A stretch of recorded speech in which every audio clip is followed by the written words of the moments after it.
Here are my top 10 entrepreneurship tips. You want to be a business owner, you want to own multiple businesses, you want to make a ton of money, you want to be that guy. I have 10 tips for you today that I have learned by running my businesses. I see people making these mistakes when they start out in business. Even if they're in business right now, you could be making these mistakes. So if you follow these 10 tips, I believe that you will be successful in business. If you like this type of content, you like business, you like entrepreneurship, somebody who's in your corner coaching you, that's what this channel is devoted to. So go ahead and give me a like and a subscribe. Okay, let's hop into this. Tip number 1, when you are starting a business, you are a salesman.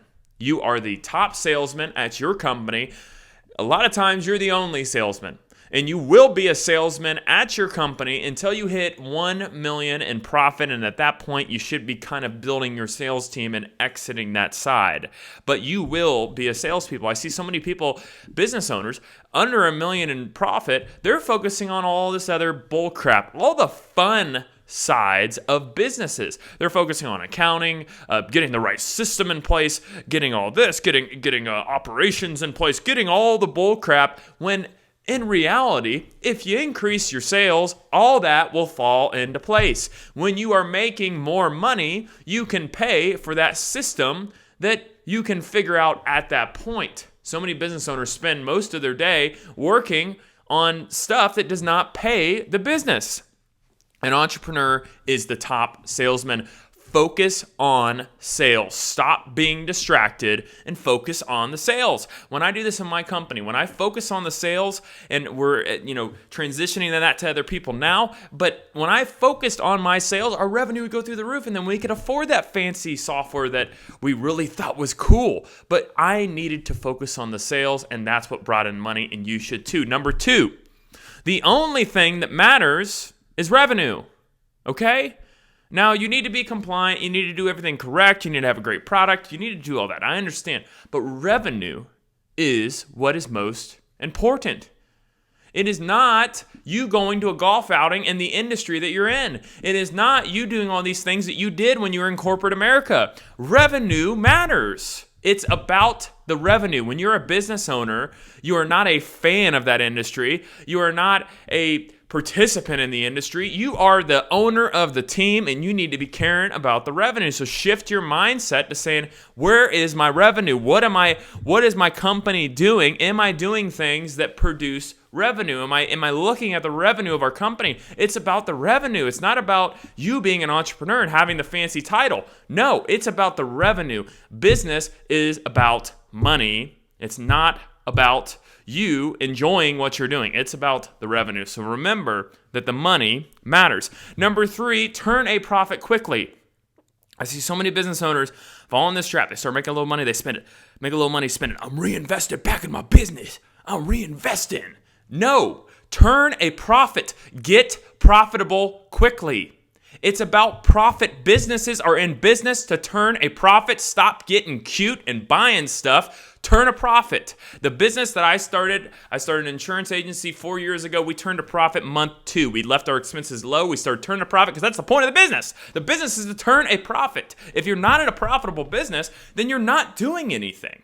You need profit in business, so get to profit quickly. That means, hey, it may not make sense for you to start the business that has a massive capital requirement unless there's a lot of revenue that coincides with that where you can get to profitability within 3 to 6 months. You should be profitable 3 to 6 months. People that say, it takes 2 to 3 years to be profitable in business, well, I don't know what business you're starting, but that's not what I want to do. I don't want to wait 2 to 3 years to turn a profit. I'm not starting that business. You need to get to profitability quickly. Number 4, don't scale and hire until you make a living in your business. See, so many people, they start hiring people right away and they think that they got to have this big org chart. No, if you quit your job and you're making $80,000, you started a business, don't hire or scale till you make your 80. And then because then you're comfortable living at that, your family's, you're okay, you're doing everything you're doing. That takes a lot of financial stress. Anything above the 80, you start reinvesting back in. So many people, they wear it as a badge of honor. I'm reinvesting back in my business, and we're having employees, and I haven't got paid yet. I'm taking a massive pay cut, but I'm doing something.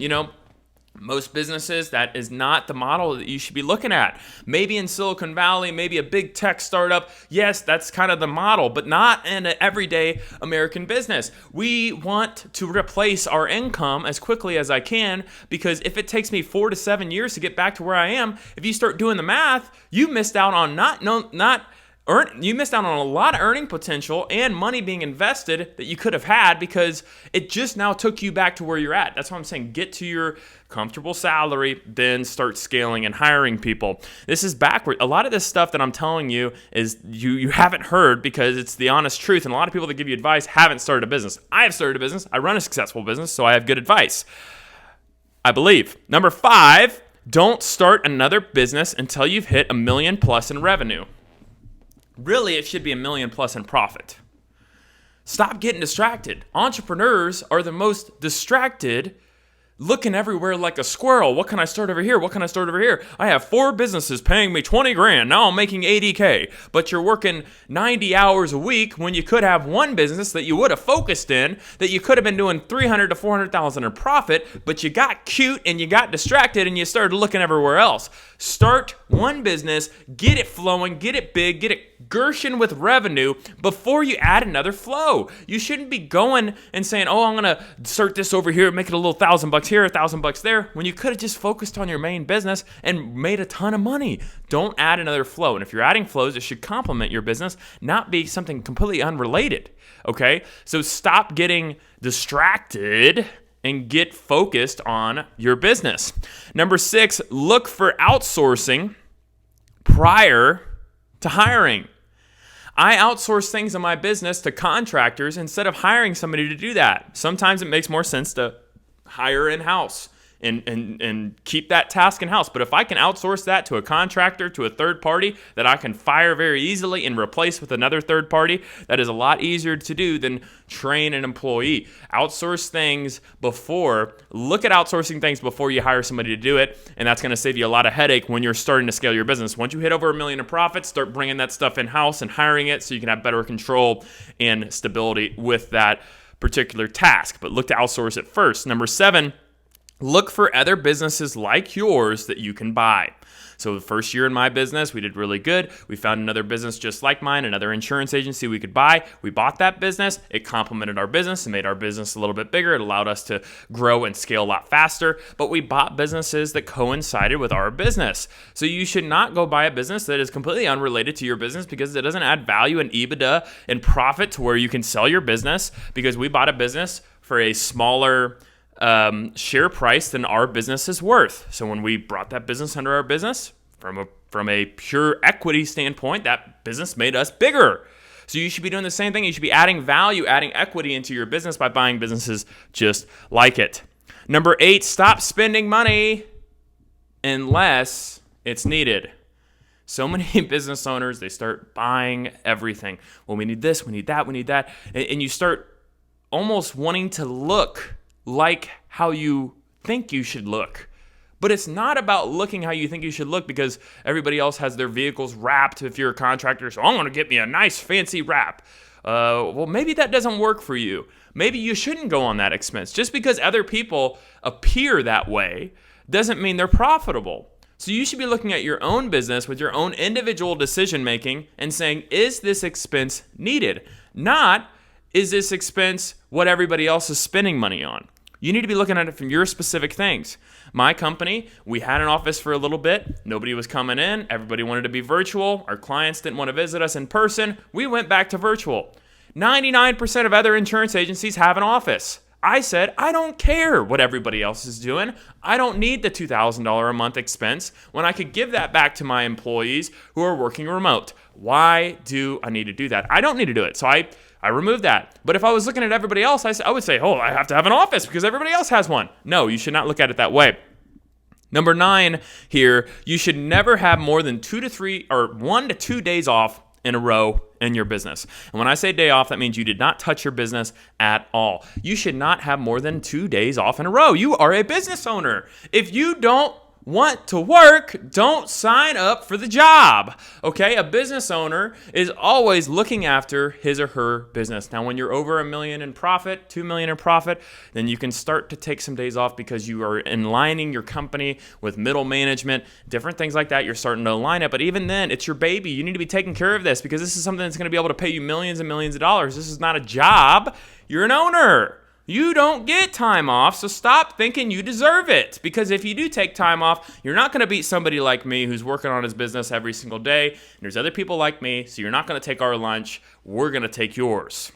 Number 10, when something goes wrong, you will get through it. Every 2 to 3 months in my business, something happens where I'm like, oh, shoot. I don't know what's going to happen. Oh, my gosh, what the heck?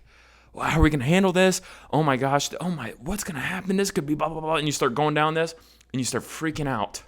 And you don't know who to call because nobody else you know really owns a business. How do you handle this? And you're worried. Sometimes it causes you not to sleep. You will get through it every time. This has probably happened 10 times in my business. And just now the last one, a month ago, we worked through it. It was fine. And when the event kind of occurred, I said, why am I freaking out? Every single time something happens, we get through it. The worst case scenario often doesn't happen. Usually, good things come from it.